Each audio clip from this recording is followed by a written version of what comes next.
হাবিবাল্লাহ নবী গো। জিবরাইল আমিন বলে আল্লাহ এ কথা আপনাকে শুনিয়ে দিয়েছেন। এ জিবরাইল আমার রাসূলকে গিয়ে বলো সালাবাকে যে বিদায় করে দিল, এখনো পর্যন্ত যে আমার রাসূল সালাবার খোঁজ নিল না, আমার রাসূলকে বলতে বলো বান্দা কার আর মাফ করার অধিকার কার। নবী আমার বুঝতে পারলেন। পয়গম্বর বললেন ও জিবরাইল আর বলা লাগবে না, এখনই আমি সাহাবায়ে কেরামকে নির্দিষ্ট করে বলে দিচ্ছি তারা যেন সালাবাকে নিয়ে আসে। সুবহানাল্লাহ, জোরে কর ভাইরারে আমার। সাহাবায়ে কেরামকে ডাক দিয়ে বললেন সাহাবী কারা সরে, আমার সালাবাকে মদিনায় ফিরিয়ে আনতে হবে, কে কে রেডি আছো দাঁড়িয়ে যাও। দাঁড়িয়ে গেলেন সবচেয়ে বয়স্ক সাহাবী হযরতে সালমানে ফারসি রাদিয়াল্লাহু তাআলা আনহু, হযরতে আবু বকর, ওমর, আলী সহকারে কয়েকজন সাহাবী দাঁড়ায় গেলেন। ইয়া রাসূলুল্লাহ, ইয়া হাবিবাল্লাহ, আমার সাথে সালাবার সম্পর্ক ভালো। ইয়া রাসূলুল্লাহ, আমি আবু বকর সালাবাকে বাহির করে দিয়েছিলাম। ইয়া রাসূলুল্লাহ, আমি ওমর সালাবাকে আমার তার তওবার কথা শুনিও নাই। আমাদেরকে অনুমতি দেন, আপনার সালাবাকে গিয়ে আমরা যেভাবেই আপনার কাছে নিয়ে আসি। নবীজি পাঠায়া দিলেন। এরা গেল, খুঁজে পায় না সালাবা কোথায়। গিয়ে দেখে রে পাহাড়ের উপরে পাথরের কিনারে একেবারে শুটকি মাছের মতো অবস্থা, এত ক্ষীণ হয়ে হযরতে সালাবা চিৎকার করে করে আল্লাহর কাছে তওবা করতেছে।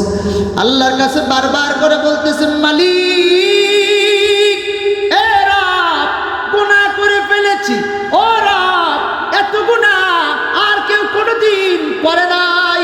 এই মুসলমান, সালাবাতুল আনসারীর মতো গুনাহ আমাদের না তার চাইতে বেশি? একটু জোরে বলা যাবে কিনা, তার চেয়ে কম না বেশি? এত গুনাহ কোনোদিন তো সালাবার মতো একটু কানতেও দেখলাম না। কোনোদিন তো গভীর রজনীতে একটু চোখের পানি ছাড়তে দেখলাম না।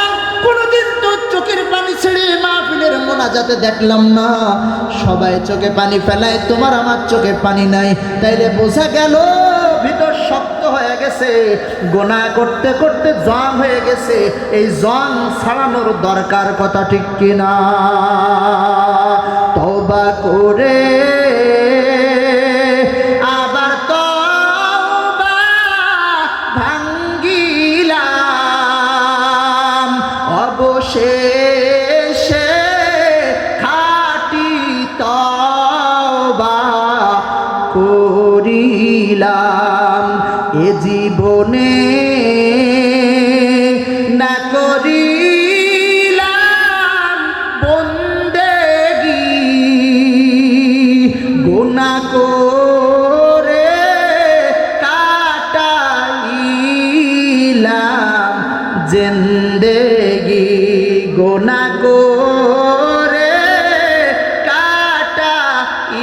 কাটাইলাম জিন্দেগি। মাওলা যখন জাহান্নামে ফেলিবেন, বান্দা যখন জাহান্নামে জ্বলিবে, আপনি আল্লাহ কেমনে সহ্য করিবেন?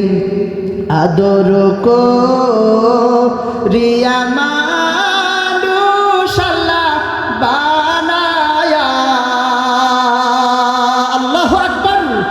আদর করিয়া মানুষ আল্লাহ বানায়া, কেমনে দিবেন জাহান্নামে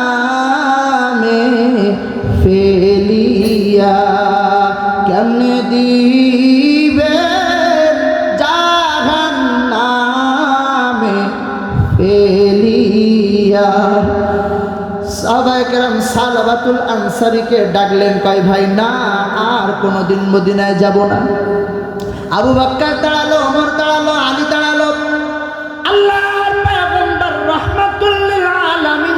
তারায়া দিল রে, আর মদিনায় যাব না।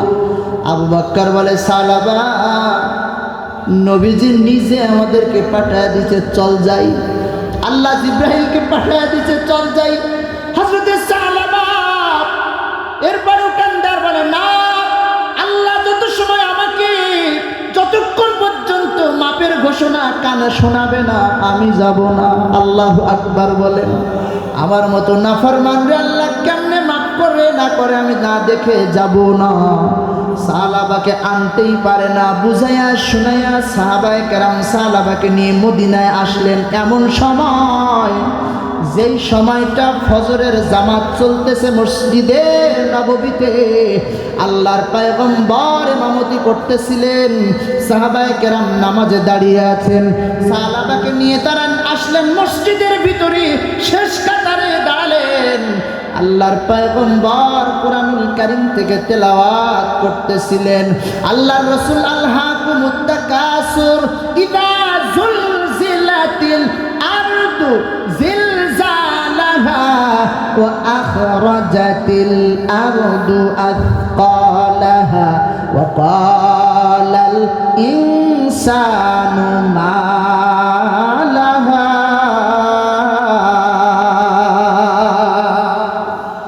নবীজি তেলাওয়াত করতেছিলেন ফজরের জামাতে।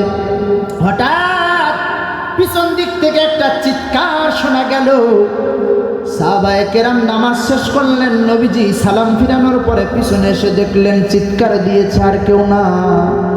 যেই সাহাবাকে তাড়িয়ে দিয়েছিলেন মদিনা থেকে, তওবা হবে, গুনাহ মাফ হবে কি হবে না জন্য, ওই সাহাবা মসজিদে ফজরের জামাতের কাতারে দাঁড়ায়া নবীজির জবান থেকে কিয়ামতের আলোচনা, জাহান্নামের আলোচনা শোনার কারণে কলিজা ফেটে আল্লাহর আযাবের ভয়ে মসজিদেই বেহুশ হয়ে পড়ে দুনিয়ার থেকে চিরবিদায় নিয়ে চলে গেল।